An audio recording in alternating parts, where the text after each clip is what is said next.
I think the evidence that safe standing is wanted by football supporters in England, Wales, Scotland, Northern Ireland, wherever you like to ask, is overwhelming. Every single survey that we've carried out shows upwards of 85% in favour of choice. Our supporters and our members who've taken part in that voted in favour. The EFL survey with the FSF, 94% out of 30-odd thousand saying they want it. People standing at football matches for 90 minutes, week in, week out, with a row of seats right in front of them. They can fall backwards, they can fall forwards. It's not safe for young kids. Why have they resisted calls for change over all these years? The governments are probably worried. No one wants to be that minister that signs something that causes unnecessary heartache to Hillsborough families, or if they're scared something could happen, no one wants to be the minister that signs that into law. Nobody within government has given us an evidence-based reason against safe standing, but I think reading between the lines, it might be down to risk aversion. Hillsborough is part of the debate on standing, whether people agree with that or not. I think it has to. Let's not forget that it's the Lord Justice Taylor report on the back of the Hillsborough disaster that called for the introduction of all-seater stadia. In the air at that point, it was Gate C had been forced, it was hooligans what caused it. We had to take away the hooligans' natural habitat, standing areas. By suggesting that stadiums had to become all-seaters, he left hanging the idea that standing areas were unsafe. I think there are some, who lost loved ones or who were at Hillsborough who feel that this would be a retrograde step. They've got their views and their questions and concerns. They don't want nobody to go through what they've gone through for the last 29 years. There's been a certain disdain that perhaps that standing fans are all would-be hooligans, and that, I think, is an invidious, noxious, offensive insult to the good name of all football fans, not least to the 96.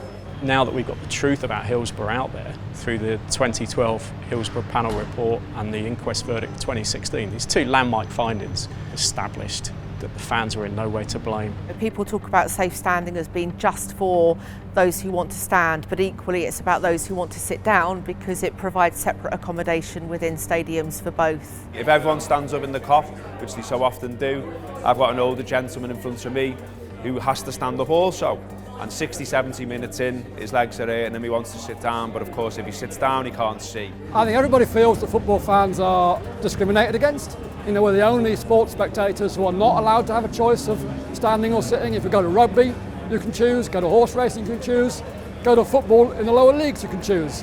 But if you happen to support a club that has had to go all-seater, you haven't got that choice, even though in the very same stadium, you might go to a concert and you can have that choice. People want to stand at football matches. Giving them that choice in a safer environment, I think, seems to be like a very sensible option.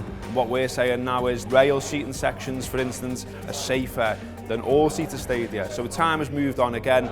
Legislation needs to reflect that. The Labour Party position is to support the introduction of safe standing into stadia so that all fans can enjoy the football experience in a safe manner. I think it's wonderful that we now have a political party coming out in support. I hope the Conservatives will follow suit. Maybe the conversation's grown a bit since the introduction of it at Celtic. We've got a real life model of this. The trial period has already taken place. It's proven to be safe. It's proven to be safer than what we have now. So why isn't it happening in England and Wales? It shows us that it is completely safe. It also shows us that it helps to the atmosphere in the ground. There's definitely a correlation between standing and atmosphere, and certainly in Celtic. They found that that area has become a catalyst for the atmosphere right around the ground. And what you have there is like-minded people that want to sing, want to shout, want to bring colour and noise to the football match. If you want to be passionate about your side, if you want to sing, if you want to shout, if you want to have a go at the referee, all of those things are done much easier if you're standing up than when you're sitting down. If you basically make stadiums all-seater, the prices of tickets will go up. And what that's going to do, it's going to discourage people from poorer backgrounds from being able to attend. And why should they be disadvantaged? The average age of a regular fan in England now is in his 40s. In Germany, they're in their 20s or early 30s. These young lads know that standing is key to a better atmosphere, and they're right, and you can see it in Germany. I think it's very likely that you see safe standing in the top two tiers of English football very, very soon. Yeah, I think it's inevitable now. I think it's not a question of if, it's when. We're going to have rail seats. As clubs develop new stadiums, they're future-proofing their grounds to accommodate rail seating. So I know that Spurs have future-proofed their new stadium, and I understand that Chelsea are doing exactly the same. The only way to guarantee it will be pushed through is when Labour win the next election, because it will formally be our policy. I can hope that the pressure that will be applied from the debate that we're having, it will hopefully lead the government to see that there is no other way. Then as of the publication of the new Green Guide in the autumn, which will include rail seats will be compliant and will come under the definition of seated accommodation. So there is no need for a change in the law. It's underpinned by not considering fans appropriately and listening to what they have to say. We want an inclusive sport that we're all super proud of. It's our national game. But I think this government have been way too slow for too long in listening to fans. People like John DARCH and the Football Supporters Federation, Spirit Shankly, all these groups have handled the affair with great sensitivity. I think that shows if you put an issue like this, as thorny as this is, if you put it to supporters, they can react in the appropriate way and find a solution.